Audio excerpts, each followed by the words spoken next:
Balik buhay.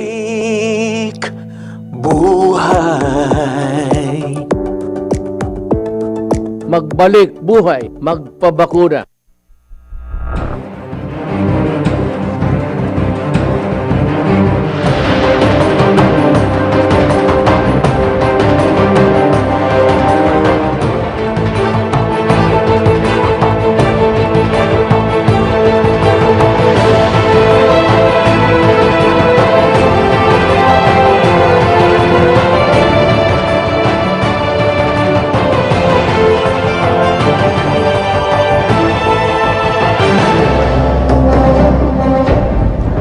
Magandang umaga Pilipinas at sa lahat ng ating mga kababayan na katutok sa mampanig ng mundo ngayong huling linggo ng Oktubre. Sama-sama nating alamin ang pinakahuling sitwasyon sa bansa kaugnay sa COVID-19 pandemic. Ako po ang inyong lingkod, Yusek Rock Ignacio, at ito ang public briefing hashtag Laging HandaPH.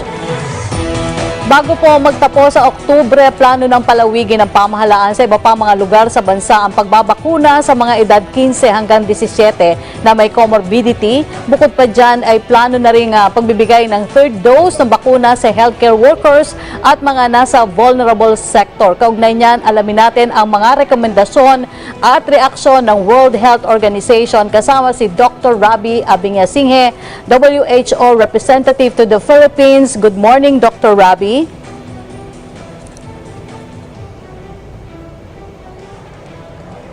Dr. Rabi, good morning. Can you hear me? Good morning, Dr. Rabi. Dr. Rabi, may we get your initial assessment on the pediatric vaccination done here in Metro Manila so far? Thank you for the question. It's an important question because the WHO recommends pricing adolescents age 12 and above with comorbidities to receive vaccines as the same priority as other priority groups such as A2 and A3 groups. So it's important that the Philippines has adopted a policy to vaccinate the adolescent with comorbidities, and so is very supportive of this.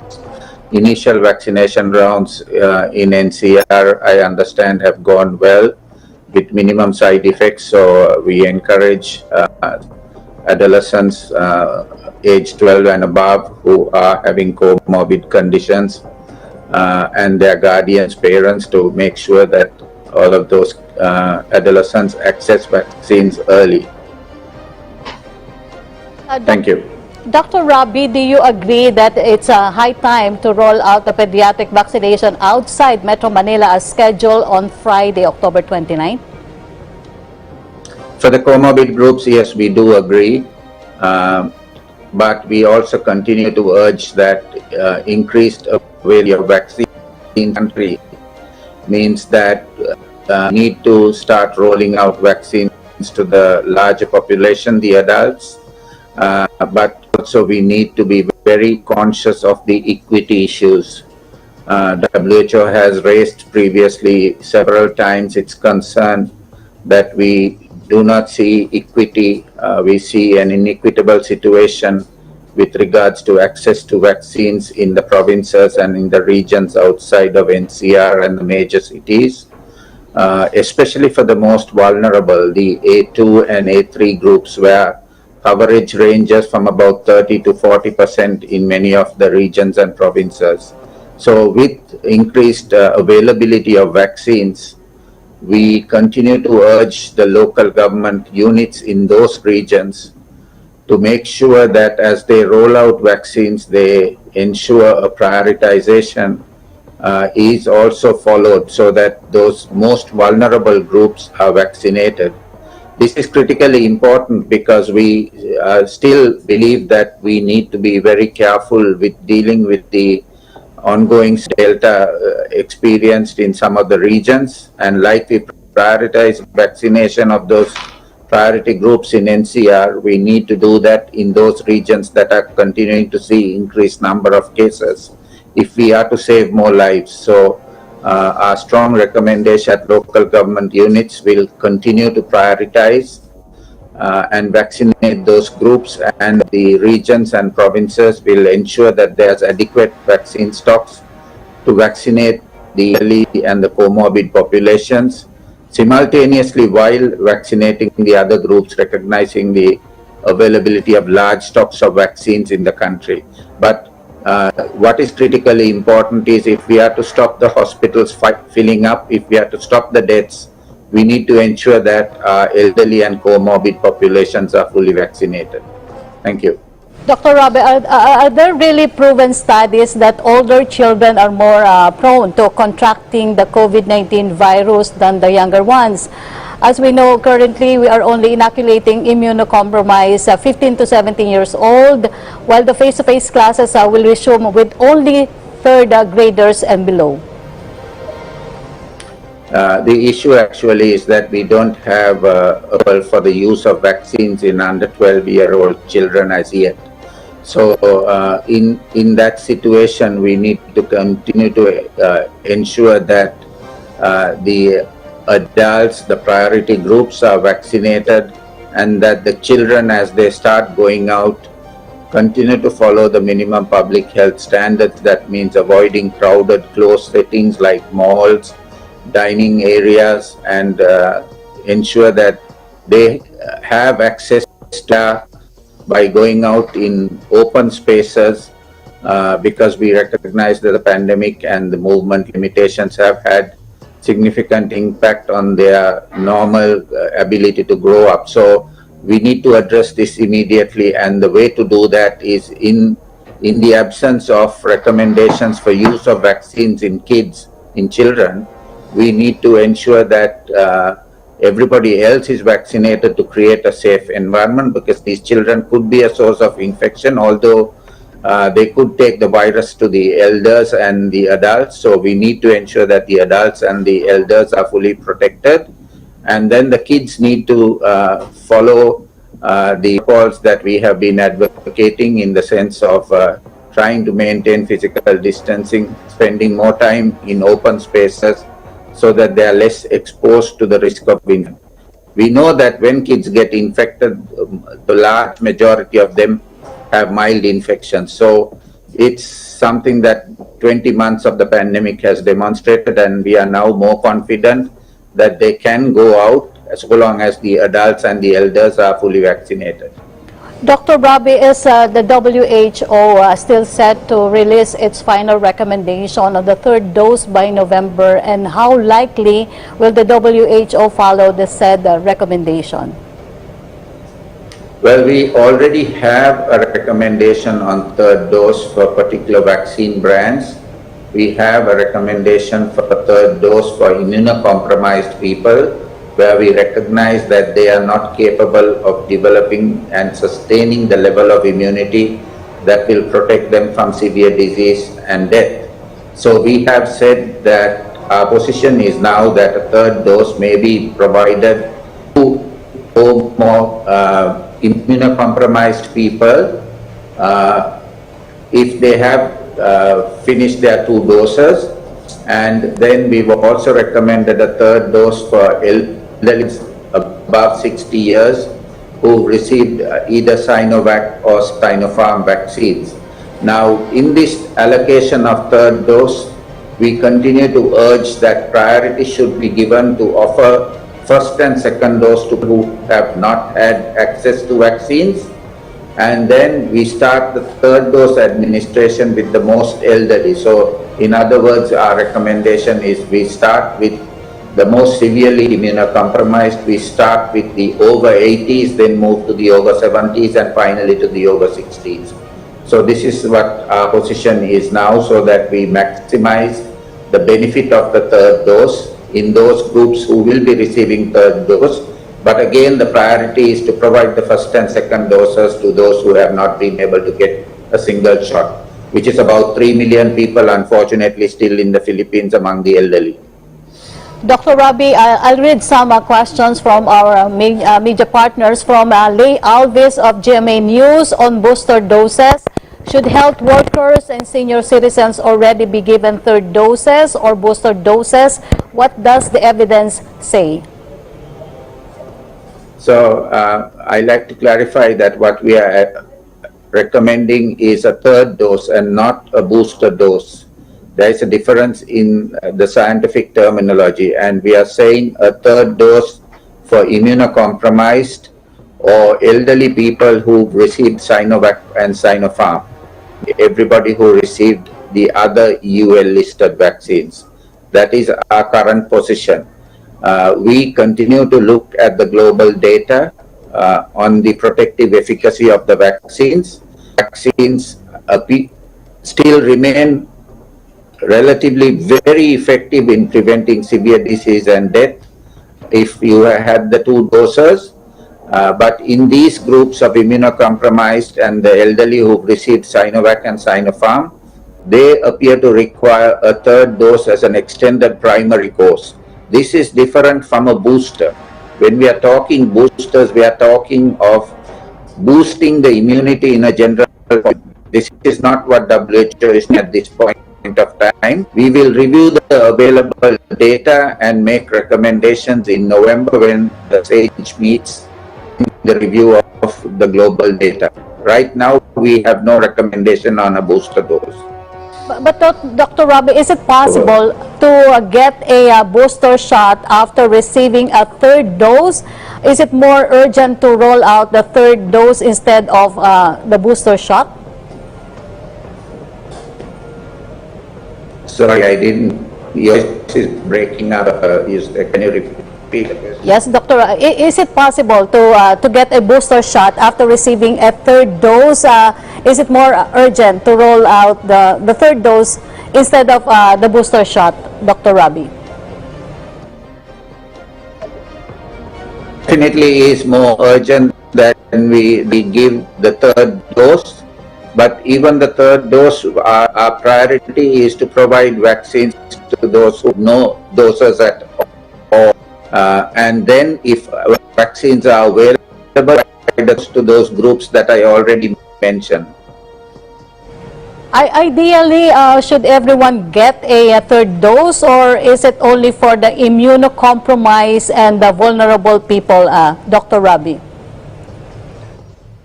It's only for the immunocompromised at this time. Guidelines may change meeting in November, but now we are not advocating third dose for the population. Dr. Rabi, there is another development on the Delta variant as UK experts are recently investigating a so-called Delta subvariant. What do we know so far about this Delta subvariant? Thank you. That's a very important question. We are talking of the so-called AY2 variant, which has been confirmed by Public Health England. We are looking very closely at this. Right now, this is not classified as a variant of interest or a variant under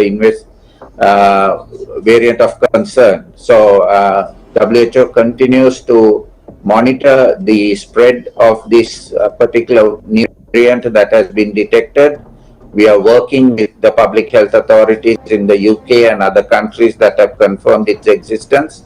We want to understand whether it poses a particular risk more than the Delta variant in terms of transmissibility, in terms of the disease it causes and its response to vaccines.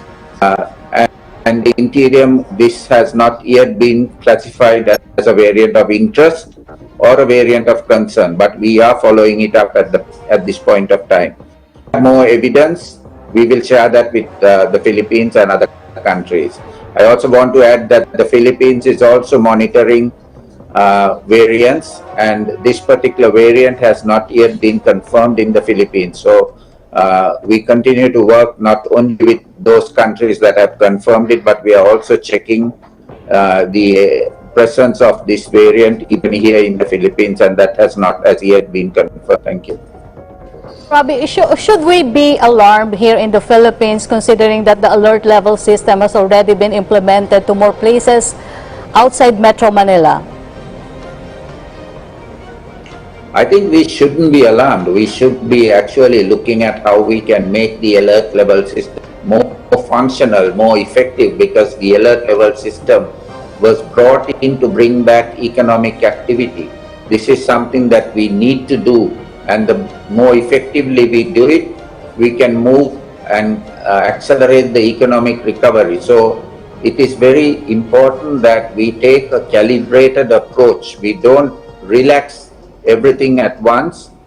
We identify which sectors of the economy will benefit most by the measures we are taking, and bring back those sectors in a very careful manner, and that's where the alert levels will be very important. The shift would be towards local governments taking ownership of what's happening in their areas, that they can stop transmission if there is an increase in transmission in local areas. This is why the alert levels are important. We are moving away from broad lockdowns to managing the pandemic at a very local level, and so this is a measure we encourage the Philippines and other countries to do.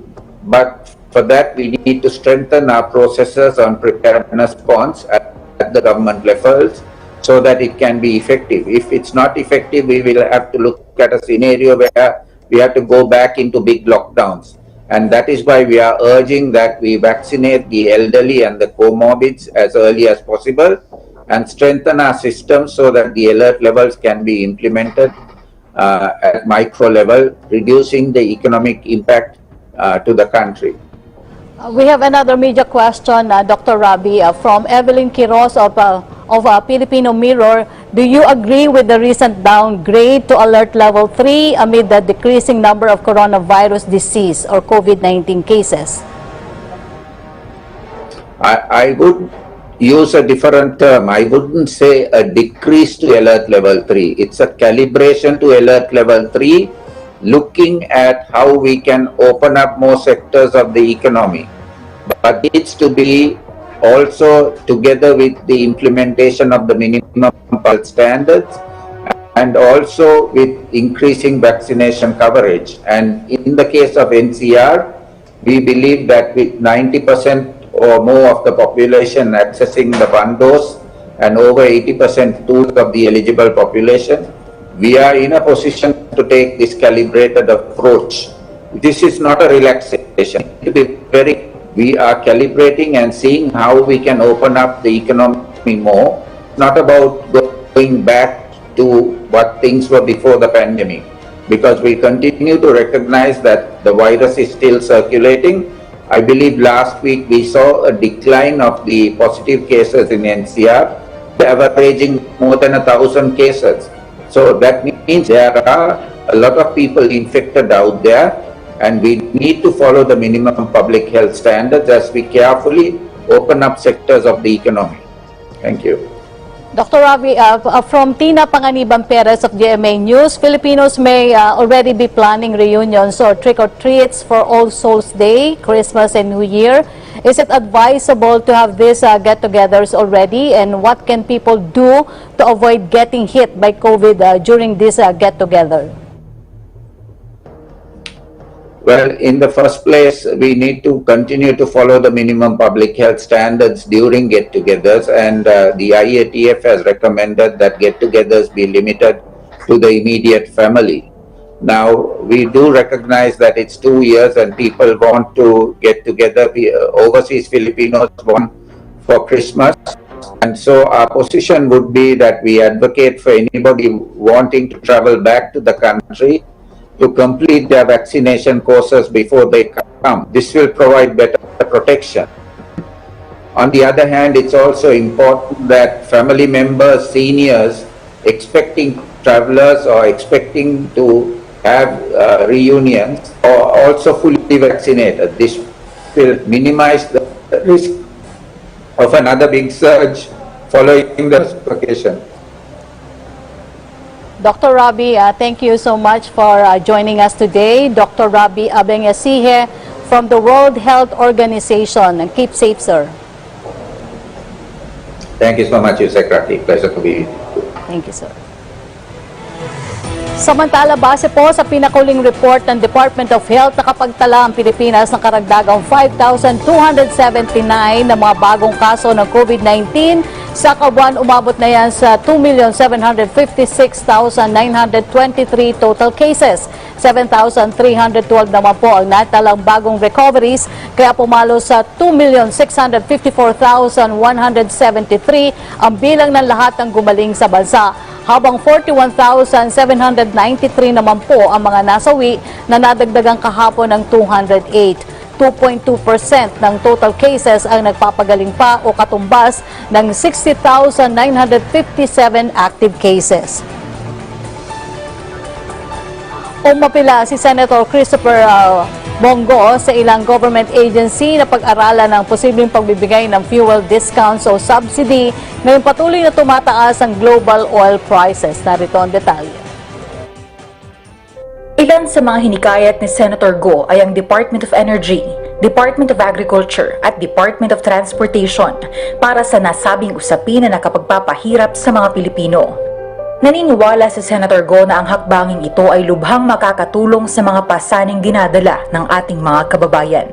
Ayon sa Senador, hirap na nga ang mga Pilipino sa pandemya, dumadagdag pa sa pasanin ang nangyayaring pagtaas ng presyo ng langis sa world market. Sa kabila ng oil price hike na dinanas natin sa mga nagdaang linggo, napredikta na ng World Bank ang posibilidad na magtutuloy-tuloy ang world oil prices hike hanggang 2022. Magiging mahirap ito para sa ating bansa bilang tayo ay nag-i-import ng lahat ng oil supplies. Sa kabila nito, inaasahan na bababa na ang presyo ng natural gas sa susunod na taon. Samantala, mananatili naman ang presyo ng crude oil. Dahil nga sa patuloy na pagtaas ng mga ito, nanawagan din sa Senator Go sa posibleng pag-aamyenda ng pertinent law na pumapayag sa temporary suspension ng fuel excise tax. Para kay Go, mainam na pag-aralan ng pag-aamyenda sa kasalukuyang batas na magbibigay pahintulot upang magkaroon ng temporary suspension ng fuel tax kapag masyadong mataas ang presyo ng langis sa world market. Paalala naman ni Go na kailangan pa rin ipagpatuloy ang mga proyektong nagpapabuti sa mass transportation ng bansa tulad ng dagdag ng mga railways na anyay mas efficient at mas magpapabilis at magbibigay ginhawa sa mga Pilipino.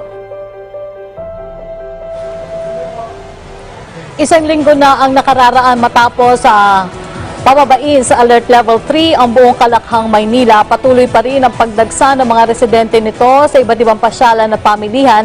Paano kaya nasisigurong ligtas at nasusunod ang health protocols lalo na sa matataong lugar sa lungsod ng Maynila? Kaugnay niyan, makakausap po natin ang hepe ng Manila Police District, Police Brigadier General Leo Francisco. Magandang umaga po, General. Magandang umaga sa ating lahat, magandang umaga sa viewers natin. At galing dito sa Manila Police District ang maagang pagbati ng maligayang Pasko sa ating lahat. Opo.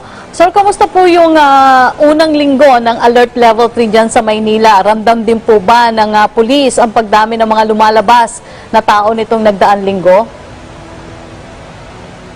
Alam nyo, aside from the regular police duty that we are having in the city of Manila, securing the peace and order here, meron kami ngayon na marami pang activities like deployment sa ating Dolomite Beach, deployment sa ating 4 na malalaking sementeryo, pagtaas ng o pagdami ng tao sa Divisoria na kailangan nating ma-address din. Marami rin tayong mall registrations and yung mga ongoing granular lockdowns natin sa iba't ibang barangay dito. So kung titingnan nyo, marami ngayong activity ang Manila Police District at talagang busy-busy. Sa pagdami ng tao natin sa Dolomite Beach, yung last 2 weeks, nagkaroon kami ngayon, ongoing ngayon yung aming pakikipag-usap sa DNR at sa ating DOT kung paano natin ma-improve pa yung kasalukuyang naging sitwasyon nung nakaraang 2 linggo. At pagkatapos siguro nito, may mga pagbabago kaming ipapatupad sa pagpapasok at pag-aantabay sa ating mga tao. Alalahanin natin na nasa alert level 3 pa rin tayo ang kapulisan, aside from having about 50 personnel in Dolomite Beach alone, mayroon ding tauhan ng MMDA, tauhan ng Maritime Group, ng PCG, tauhan din ng ating mga taga-DNR na nagpapatupad sa labas at loob ng Dolomite Beach. At kami naman sa Manila Police District, ang aming tanging layunin ay masecure ang lahat ng taong pumupunta dyan. Mapatupad ang minimum public health protocols na ibinababa na ating IATF. Minsan nga lang, sa dami ng tao at very eager na makapasok sa ating Dolomite Beach dahil siguro sa kahabaan na rin ng pagbilanggo nila sa kanilang mga bahay, nagkakaroon talaga ng maanak-anakang kukumpul-kumpulan at yun ang ating binabantayan. Opo. General, pero kumusta po yung bilang ng mga nasasawata o nahuhuli ninyong violators? Dumami po ba o nabawasan naman? Alam nyo, itong Sunday na to, more or less 65,000 accumulative ang dumalaw sa Dolomite Beach at pinagsasabihan naman natin yung mga na sasawata natin na nag-break ng physical or social distancing. So yun lang naman ang kanilang nabe-break sa lugar na yun dahil lahat naman halos sila ay may face mask at saka face shield. Hindi natin pinapapasok doon ang walang face mask. Nagkakaroon lang kami ngayon ng coordination sa DNR at saka sa DOT kung ano ang dapat nating gawin doon sa mga kabataan o sa mga bata dahil maliwanag ang sinasabi ng ating IATF na hindi pa natin ina-allowed ang 18 years old pababa dahil nga wala pa silang bakuna. Po, General, sa Dolomite Beach po yan. Pero paano naman po yung sa mga pamilihan, halimbawa po sa Divisoria, lalo po ngayon magpapasko na, kumusta po yung pagbabantay nyo doon? May ilang nakapansin na hindi raw po kasing higpit noon ang pagpapatupad ng health protocol sa nasabing lugar ngayon. Sa Divisoria area naman, from 12 pulis sa araw-araw noon, dinagdagan natin ito ng another 30. So, ang ating kapulisan doon na nagpapatupad ng basically yung social distancing. Pinapaalalahanan sila na wag magkumpul-kumpul. Pinapaalalahanan sila na isuot ang kanilang face mask at saka yung may face shield. So, patuloy na walang sawang nagpapaalala ang ating kapulisan, kasama na ang iba't ibang force multiplier dyan. May mga taga-barangay tayo, may iba't ibang organization tayo ng crime watch dyan. At sabi ko nga sa inyo, simula pa nung 2 linggo hanggang ngayon, at patuloy itong tataas, kaya yan yung aming pinaghahandaan. Kung kailangan naming magdagdag ng puwersa ng Manila Police District, yan po ay ating gagawin para lang mapanatili yung minimum health protocols ng ating DOH. Pero General, sa kasalukuyan, nakikita nyo po ba na may pangangailangan talagang magdagdag na mga pulis dito po sa mga lugar na ito? Kasi bukod po dito sa Dolomite Beach at sa Divisoria, saan pa po nakasentro yung dapat ay presensya ng pulis dito sa Maynila para magbantay? So we have also deployment sa ating mga sementeryo, kagaya ng North Cemetery. Sa ngayon, itong weekend na ito, dinagsa na naman ang ating sementeryo. About 25,000 ang pumunta nung linggo at nung Sabado, about 15,000. So kanyo, lahat yan ay binabantayan ng ating kapulisan at kasama na yung iba-iba pang mga concerned agencies and other groups. Meron din kaming mga paglabag na na-record kagaya hapon sa North Cemetery, may mga 22 tayong inakos at sinampahan nating kaukulang reklamo kagaya ng paglabag sa ating pagsusuot ng face mask dahil ilang beses na silang nahuhuli. So dito naman sa Manila, yung may ordinansa tayo na first and second offense, pinagsasabihan natin yan, pinoprovide natin sila ng face mask, pero yung third offense ay kaukulang kaso na sa paglabag ng city ordinance na yun ang ating pinapataw sa kanila. Opo, General, mukhang marami-rami talaga kayong mga lugar na babantayan, ano? Bukod po kasi sa mga matataong lugar, nagbabantay rin po ba kayo sa mga naka-granular lockdown na sa ngayon po ba ay ilang area sa Manila ang naka-lockdown? May 69 areas tayong naka-lockdown sa Manila at kung titingnan natin, about 134 na pulis ang ating dinideploy dyan at ito ay 2 shift. So kung 2 shift ito, it's about 268 policemen a day sa granular lockdown alone.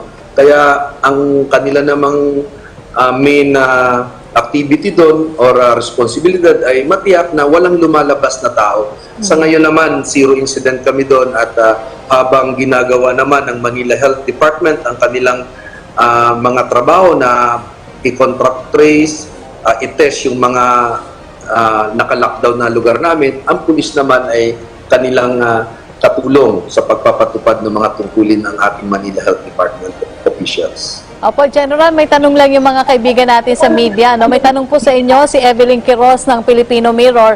Last month daw po, a large crowd flocked to Delpan Sports Complex in Tondo, Manila, disregarding physical distancing to collect the city government's monthly pension. Do you foresee a repetition of such a breach considering the downgraded alert level in Metro Manila? So with that experience, nagkaroon na kami ng coordination sa mga barangays at sinabi namin sa kanila na kung may mga future the same activities na mangyayari sa kanilang mga barangay halls or gymnasium, see to it na makipag-coordinate sa mga kapulisan para maaga pa lang makadeploy na kami at mapalalahanan natin ang ating mga mamamayan sa pagmimaintain ng social distancing. So, nagamot na natin yan sa pakikipag-coordinate sa ating mga iba't ibang barangay at sa ating LGU sa City of Manila. Okay, General, paalala nyo na lang po sa ating mga kababayan sa lungsod ng Maynila.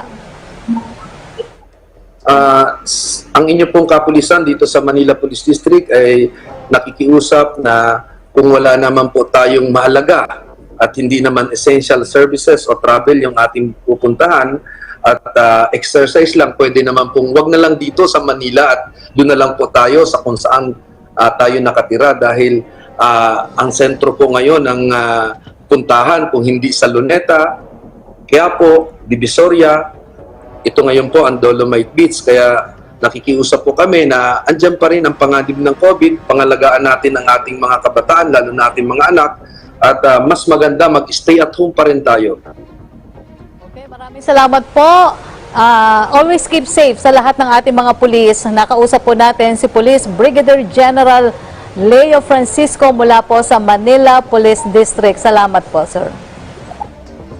Maraming salamat sa inyo. Samantala, iba't ibang bayan naman sa Southern Leyte ang binisita kamakailan ng outreach team ni Senator Bongo kasama po ang ilang ahensya ng gobyerno. Nasa 4,000 pamilya naman ang tumanggap ng ayuda mula sa senador at sa pamahalaan. Narito ang report. Napakahirap talaga na nagka-pandemic talaga ngayon sa aming buhay. Kasi yung mga trabaho namin, yung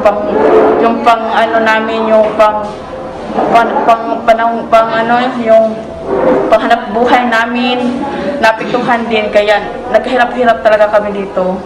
Ang among sitwasyon karon mana nga naglisod mi sa pandemya nga niabot tungod kay usa ko ka senior citizen, dili na ko magkapangita, di na ko kasuroy-suroy sa among pangita na ara ko sa bahay o na kuanggali ko sa COVID. Kalawas Ginoo, nakaluwas naman po ko. Sina Cristina at Paramon ay ilan lamang sa mga individual na naglahad ng kanilang karanasan tungkol sa COVID-19 pandemic. Para maiwasang magkahawaan, ilan lamang sila sa mga nagpabakuna na kontra COVID-19. Malaki rin ang ginampan ng papel ni Senator Christopher Bongo bilang chair ng Senate Committee on Health. Patuloy niyang hinihikayat ang nakararami na magpabakuna na dahil ito ang susi para unti-unti nang makabalik sa normal na pamumuhay ang lahat. Kamakailan ay naghatid siya ng tulong sa 4,000 pamilya mula sa iba't ibang sektor sa mga bayan sa Anhawan, San Ricardo, Hinundayan at Bontoc sa Southern Leyte na lubhang naapektuhan dahil sa pandemya. Sa kanyang mensahe ay binigyang kamalayan niya ang mga residente kung bakit mahalaga na mabakunahan para muling sumigla ang ekonomiya. Ginagawa po lahat ng gobyerno para po malampasan natin itong krisis na ito. Parating na po ang mga bakuna. Pag nasa priority list na po kayo, magpabakuna na po kayo para po protektado kayo. Namahagi ang outreach team ni Senator Go ng mga pagkain, vitamins, masks at face shields sa mga benepisyaryo. Namigay din si Go ng sapatos at bisikleta, pati na rin computer tablets sa ilang nangangailangan. Bukod sa tanggapan ni Senator Go, may hiwalay ding tulong ang ilang ahensya ng pamahalaan, gaya ng Department of Social Welfare and Development na nagbigay ng financial assistance, pati na rin ang Department of Trade and Industry at Technical Education and Skills Development Authority. Malaking tulong po yun sa amin ngayon, lalo na sa anak ko na nag-aaral po ng college dahil nakabudget na po para panload niya, and then pagkain po namin. Maraming salamat po, President. Nagpaalala din si Go na huwag mag-atubiling lumapit ang mga residente sa Malasakit Center na matatagpuan sa Southern Leyte Provincial Hospital kung kakailanganin ng pagpapagamot. Sa mahal na Pangulo, maraming salamat na mayroong Malasakit Center sa Maasin.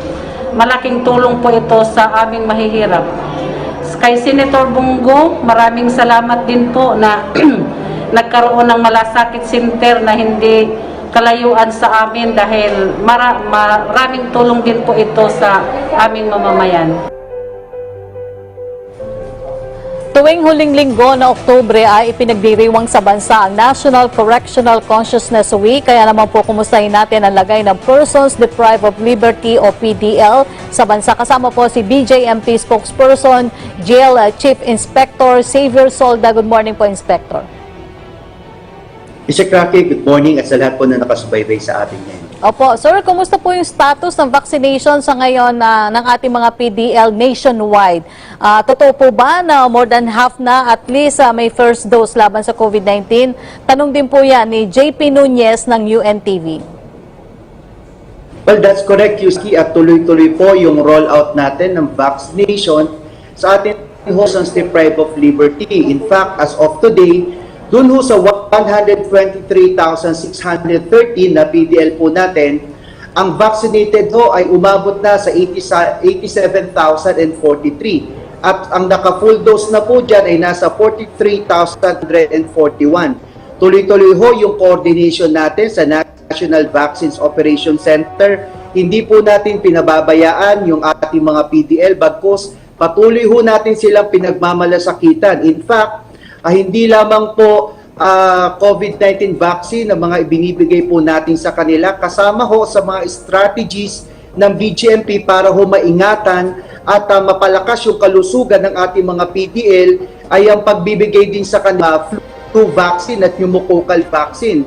In fact, as of today, 81,272 na PDL po bigyan din ng flu vaccine at 3,812 ang nabigyan naman ng pneumococcal vaccine. Tuloy-tuloy po itong pagbabakuna na ginagawa natin, yung Sekraki, para ho maprotektahan at matulungan mapalakas ang pangangatawan ng mga PDL na nasa pangangalaga po ng BJMP. Opo.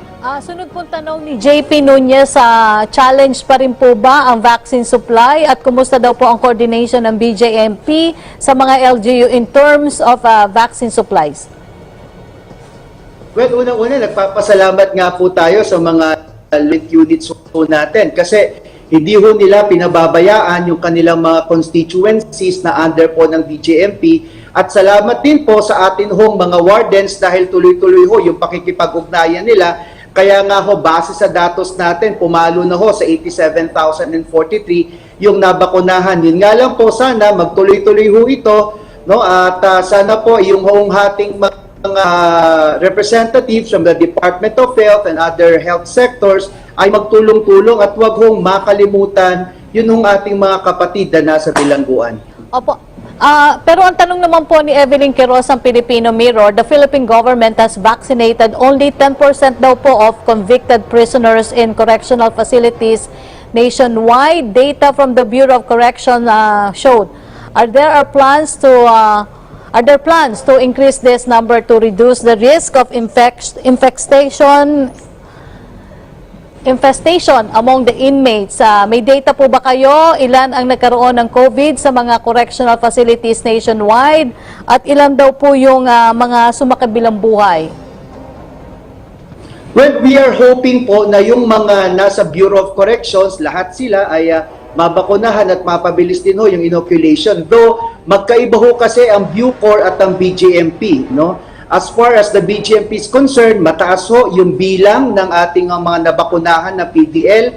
And pagdating naman ho sa kaso, good news, Yusek Rocky, kasi dun ho sa 4,610 na naitala ho na kaso sa BGMP, pagdating ho sa mga PDL natin, simula ho nung Marso nung nakarang taon, 4,441 ay fully recovered na, at 50 active cases na lang po ang natitira. Though meron ho tayong 50 no, na mga casualties, ito ho yung mga may comorbidities. And base ho sa datos din ho natin, bukod po doon sa effective na strategy ng BGMP sa coordination and inoculation for the COVID-19 vaccine sa mga PDL ho natin, kasama na rin ho yung pagbibigay ho natin ng flu vaccine. 6 months, bumaba na ho, dire-diretso, hindi na ho tumaas yung bilang na natin sa mga BGMP facilities. In fact, noong April, meron ho tayong 307 cases at ngayong araw ho, 50 na lang, and we're hoping na bumaba pa ho ito at sana ho ma-zero na natin. Opo. Sir, pero so far wala naman po bang untoward incident o adverse effect na naitala sa mga PDL na nabakunahan? As far as the records of the BGMP is concerned, Yusek Rocky, wala naman po tayong naitala na adverse reactions. In fact, sa mga PDL ho natin, nagpapasalamat pa ho sila na sila ay napabilang. No? At pagdating naman ho dun sa mga nararamdaman nila, maliban ho sa saya, wala na po silang mga iba pa hong nararamdaman. Pero Inspector, inuuna rin po ba ang mga may comorbidity at mga high risk? That's correct, Yusek Rocky. Priority po ng BGMP, yun hong ating mga vulnerable PDL. In fact, simula ho nung nagkaroon ng first case sa BGMP, nag-apply na ho kagad tayo ng reverse isolation method. Ibig sabihin, yun hong pinaka-vulnerable, yun hong mga senior citizens, may comorbidities, ina-isolate na po yan sila. And nagtayo ho kasi tayo ng mga ligtas COVID centers na kung saan yun hong mga asymptomatic at mga mild symptoms ng mga COVID-19 patient natin, doon po natin sila dinadala for more focused medical attention. Definitely, yun naman hong mga severe, dalhin na ho natin sila sa hospitals kasi meron hong mas akma na mga kagamitan. But as far as the strategies of the BGMP is concerned, based po sa datos natin, bumaba pa po yung bilang at hopefully nga po maituluyan nating ma-zero na yung cases ng COVID-19 sa ating mga BGMP facilities. Opo.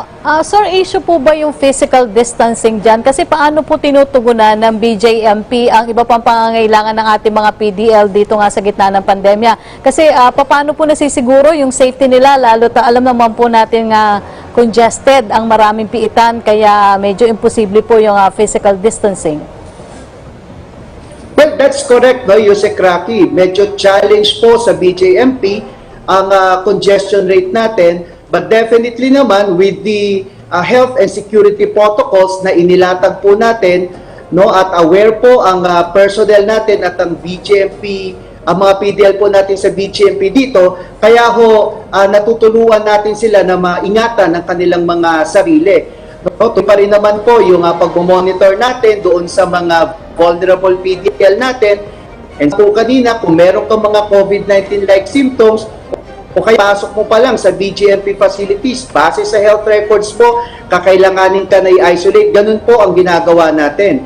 And then continuous po yung health monitoring natin doon sa mga vulnerable PDL. Sila ho yung minomonitor natin pagdating ho sa mga pangangailangan nila araw-araw sa usaping medikal, yung pagbibigay ng bitamina sa kanila, and yung tuloy-tuloy po na pag-monitor sa kanila at kung kakailanganin po yung pagdala sa kanila sa mga hospitals kung mangangailangan pa ng ibang exams. Pero kung tutingnan naman na natin yung Rocky, sa pagdating naman sa congestion sa loob ng nakalipas na 5 taon, bumaba na po yan. Simula noong 2017 na pumalo sa 612%.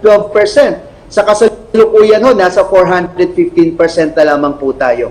Opo. Pero sir, madalas po ba ang ginagawang swabbing o yung swab test dito po sa ating dito sa PDL o diyan sa BJMP?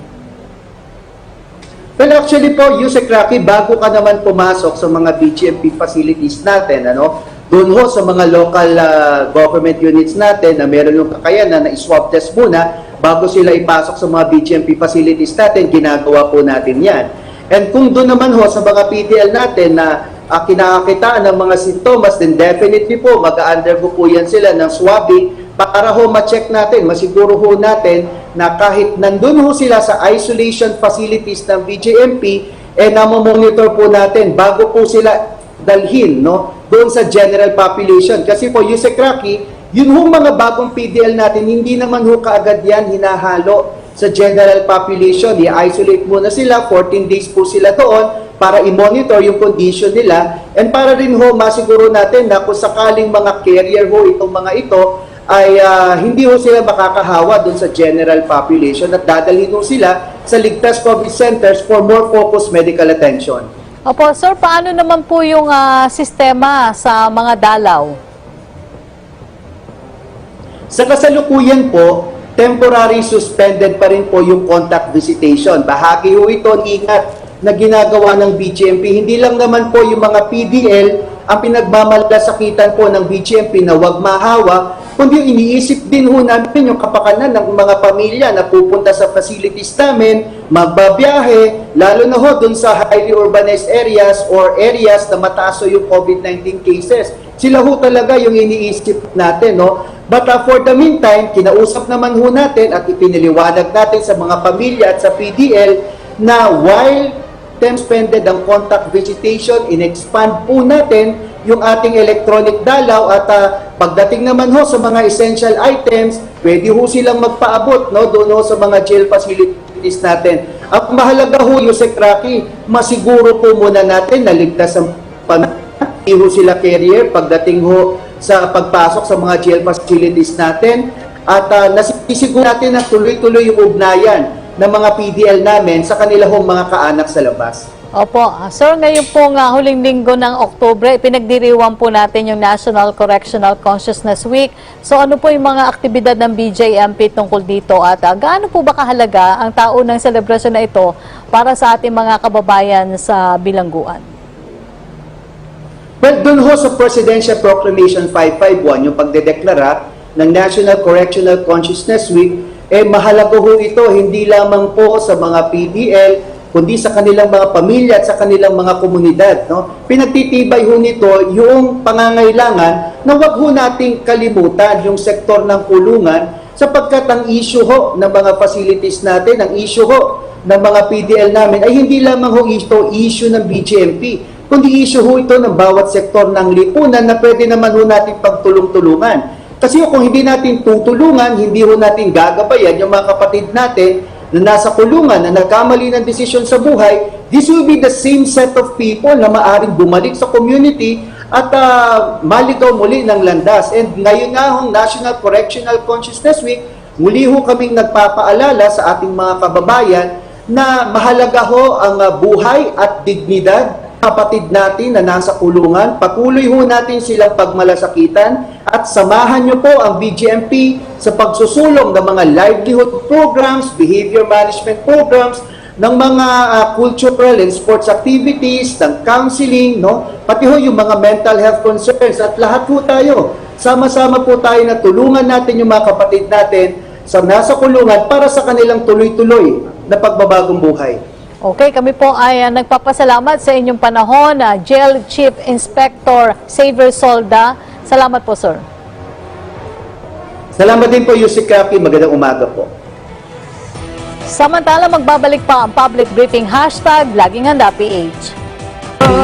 Ay kaya natin to, kaya natin to.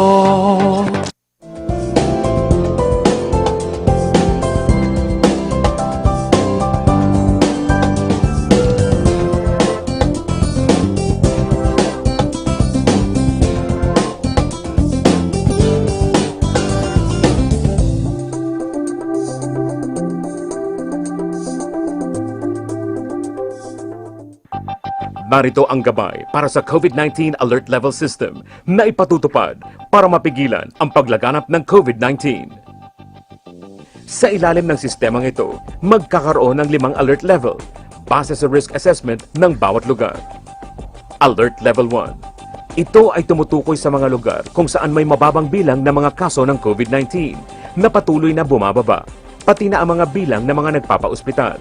Pinapayagan ang lahat ng uri ng interzonal at intrazonal travel para sa mga mamamayan na walang restriksyon sa edad at estado ng kalusugan. Ang lahat ng tanggapan, negosyo at aktibidad ay papayagang magbukas hanggang full capacity basta may kaukulang pagsunod sa minimum public health standards.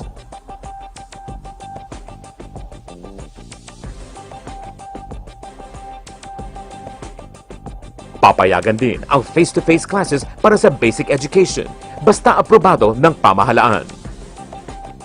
Magiging tuloy-tuloy ang daloy ng transportasyon sa ilalim ng Alert Level 1.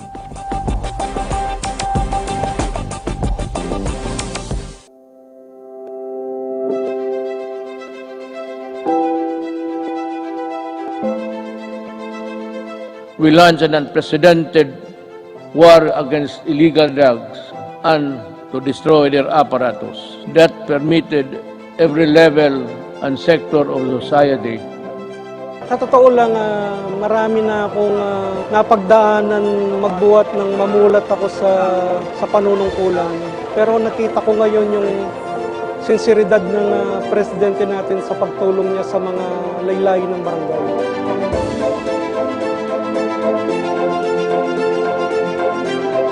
Kung wala ang programang Tukhang ngayon, nasa sementeryo ko ngayon. O kaya nasa kulungan ako. Nararamdaman nila, pwede na palang umuwi ng madaling araw na hindi natatakot yung anak ko at hindi nag-aalala ang ating mga magulang. I am a Filipino and I love my country. I do not want my country in disarray because of drugs. Yun ang masakit sa akin.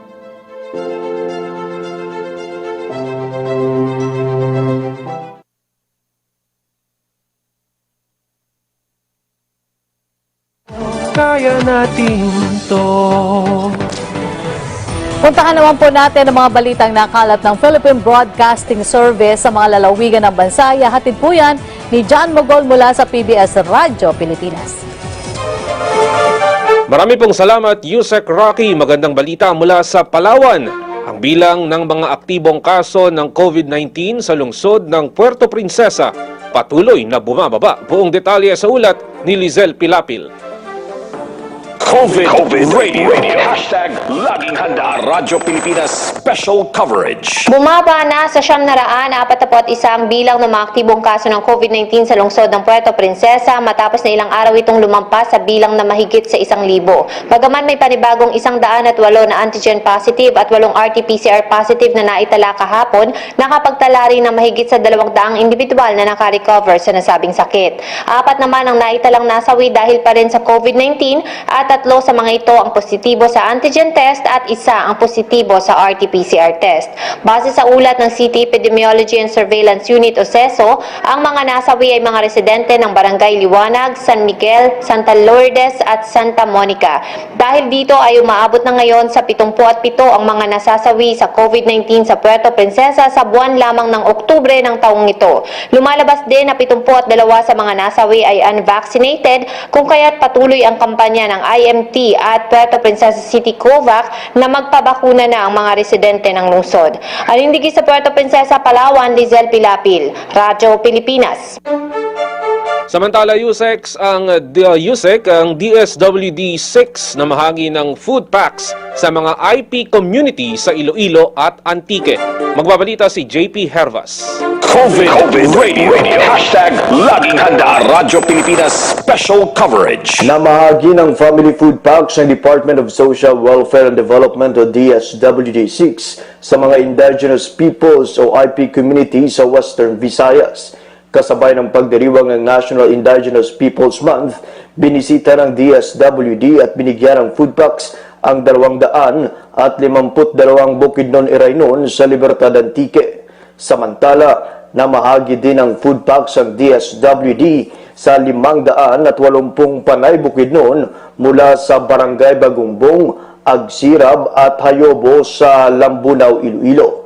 Laking pasasalamat naman ang mga benepisyaryo sa ayuda na ipinabot ng gobyerno sa kanila ngayong buwan na malaking tulong, lalo na ngayong nagpapatuloy pa ang banta ng pandemya. Nagikan sa Iloilo, JP Hervas para sa Radyo Pilipinas. At yan ang ilang mga balita sa ating mga lalawigan mula po rito sa PBS Radyo Pilipinas. Ako si John Magol. Balik tayo kay Yusek Rocky. Maraming salamat sa iyo, John Magol. Dumako naman po tayo sa Davao Region. May ulat si Hana Salcedo. Yusek Rocky, patuloy ang drive-thru vaccination dito sa People's Park sa Davao City, kung saan ngayong araw isang 100 years old na lola ang nabakunahan na kontra COVID-19. Ngayong Lunes, ang 100 taong gulang na si Nanay Mercedes Aviles ang unang nabakunahan sa drive-thru vaccination ng Davao City LGU. Kasama nito ang kanyang 2 anak na malaki ang pasasalamat sa inisyatibo ng lokal na pamahalaan, lalo pat nahihirapan ng kumilos ang kanilang ina. Actually, we're very thankful because there is this drive-thru. Kasi nga si Mama nahihirapan na talagang kumilos. Nagpapasalamat nga ako dahil nakarating pa ako rito, ginamot pa ako rito kung ano yung nakitang diferensya. Pasalamat ako sa inyo. Simula noong nakaraang linggo, nasa higit 30 na ang nabakunahan sa drive-thru vaccination dito sa People's Park. Patuloy din ang regular vaccination para sa general population na 18 years old pataas. Bukas na rin ang People's Park tuwing Sabado para mas marami pa ang makiter, lalo na ang mga abala sa trabaho tuwing weekdays. Yusek Rocky, ngayong araw, 3 brands ng bakuna ang maaaring pagpilian dito sa People's Park. Ito ang Pfizer, Sinovac at Sinopharm. Samantalang ang AstraZeneca vaccine ay nireserve muna para sa pagbibigay ng second dose. Yan ang latest mula rito sa Davao City. Hana Salcedo para sa Bayan. Maraming salamat sa iyo, Hana Salcedo. Maraming salamat din po sa ating mga partner agency para sa kanilang suporta sa ating programa at maging ang kapisanan ng mga